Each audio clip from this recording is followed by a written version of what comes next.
This sewing structure is best done on the edge of a table or a countertop. That way we can easily access the sides of our signatures as well as open them up and attend to the thread inside. One thing I noticed on closer inspection is that my stations are really not perfect. There's a little bit of a wavering inconsistency of some of those holes. We're just gonna go with it and see what the result is. It'll be a little wabi-sabi, but I don't think it'll be the end of the world. We'll take our stack and situate it on the edge of the table there with the head facing to the left. I'm gonna flip all but the bottom one away from me. And then I'm gonna put a couple loops of tape on the back of that to hold it down to the table. This book structure involves a case, so the end paper, that outside part of the end paper, will actually get glued into the final case, so it doesn't really matter if we mar the surface of this too much. So just 2 loops of tape there. Place it back on the edge. Now we're ready to thread our needle. If you want to do a lock on it, you can. You don't need to necessarily though. I think I will lock it just because it's helpful for me to have the added security, especially when I'm working on camera.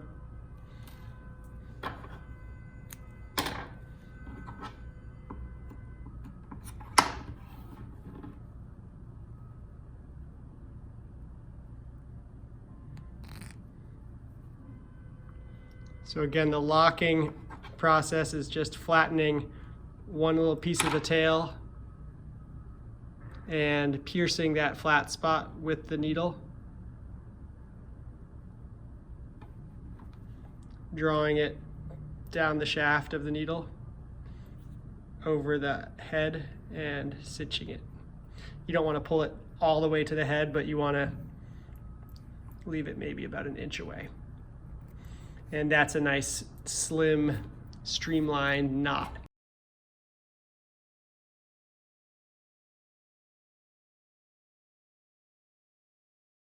The sewing begins at the rightmost station here. So that's the tail. I'm going to enter there. And I'll exit at station 2.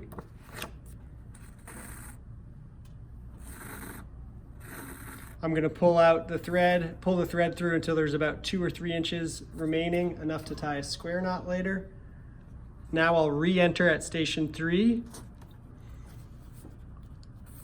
but we won't pull it tight.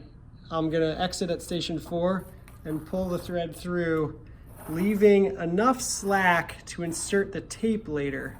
The tape needs to go in that location. So what I'll do is I'll continue in this manner down the rest of the spine, sewing all along, leaving slack in between the stations.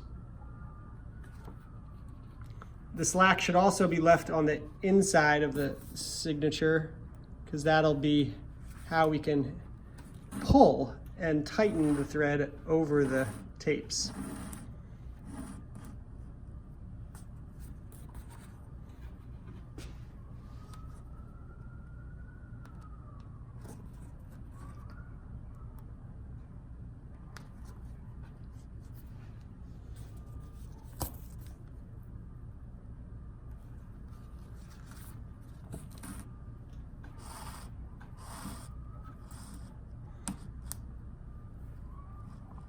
All right, so now we've sewn along the first signature.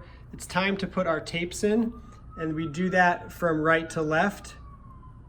We're gonna put 1 tape in here, and ideally there should be enough little friction between the tape and that thread that it sort of stays in place. We want to center this tape on the spine, so find about the middle point, the midpoint of that tape, and hold that in place. And while doing so, you can tug on the thread at the next tape location and at the tail to cinch that tight on top of that tape. Once it's really in place, we can yank on those a little harder Again, always pulling in the direction of the sewing. We don't want to pull this way or it'll rip those holes. So we're pulling parallel to the spine. And we can, now that it's in position, we can double check and look inside. We want those to be straight lines, and they are, so that's great. Now we can put our next tape in. And again, centering it on that spine, we can pull on this thread to cinch that one tight. Again, we can double check on the inside situation, looking pretty good. The last tape goes here. Again, centered like the other two. And this one will pull on this long thread at the left. And now our tapes are in position. If we have no slack on the inside, we're ready to add the next signature and proceed. So the next signature gets flipped into position like so. We enter it at station 8.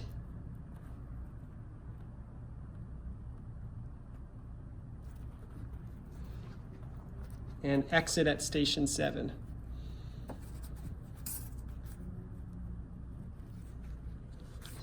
As you're exiting stations, you want to be careful not to pierce through the tape. If you do, you'll want to back up and undo that.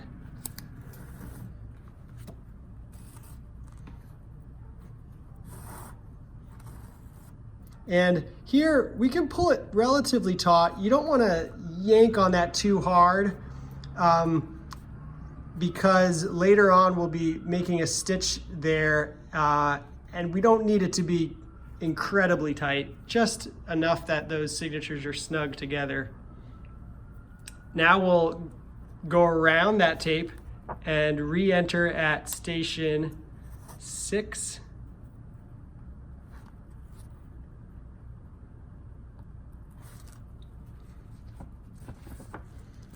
And exit at station 5.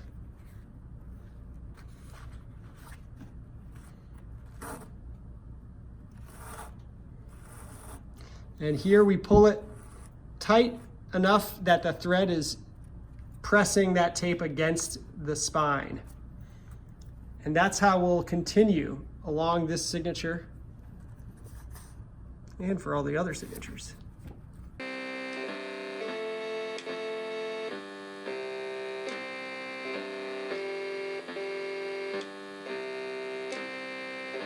At this point, you do want to pull it nice and snug, again in the direction of the sewing. You'll also pull the tail from the very beginning in that same direction. We can double check and look at the insides of these signatures before we tie a knot. I believe they are good. Yep, no slack. So we'll tug at both of those and then we'll tie a square knot here. That's right over left.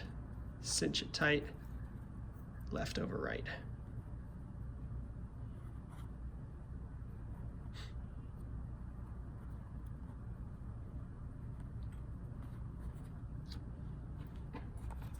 I like trimming that so it doesn't get in the way later. The third signature now gets flipped into position. We'll enter that at station 1. Exit at station 2. Again, being careful not to pierce the tape.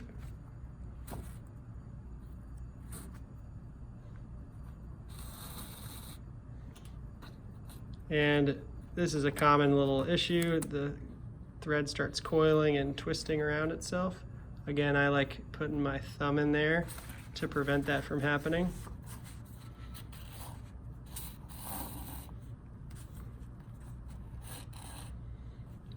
You're going to pull that relatively tight and then re-enter at station 3 on the other side of the tape. And that's the process for the next few stations. We go around those tapes.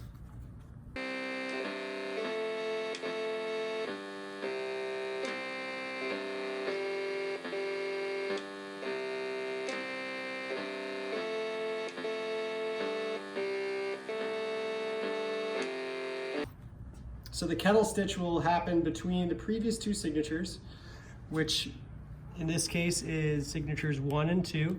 We'll pass the needle in between those. We'll search for it on the outside here, pull it through, and as that loop forms, we're going to go up through that loop with our needle.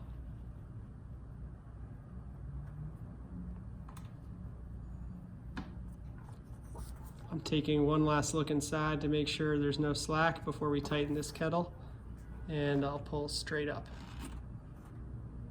And that's the end of signature 3. We'll flip signature 4 into position and continue in the same manner from left to right, going around the tapes, and we'll do a kettle stitch here. And that's the sequence. At the end of each signature, we do a kettle stitch before adding the next signature.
At the end of the final signature, we exit at station 1. We do a normal kettle stitch in the regular direction, which is wrapping left to right in the direction of our most recent sewing. So I go between the previous two signatures. I find the needle. As the loop forms, I come up through the hole. So we cinch that tight. And then we do another kettle stitch in the opposite direction, meaning in between stations 4 and 5.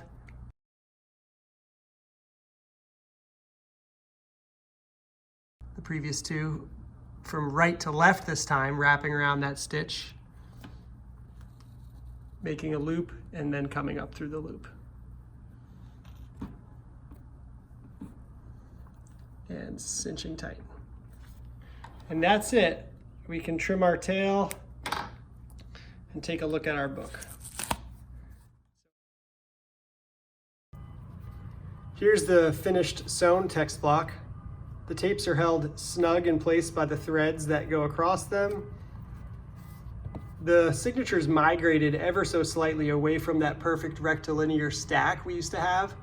It doesn't bother me, so I'm just gonna live with it, but it's also not uncommon for that to happen. There's so many variables that go into the sewing process, like thread tension or the location of a hole. Each one of those variables can result in a signature getting pulled or pushed one direction or another. So we'll look into finishing and backing this text block in the next video.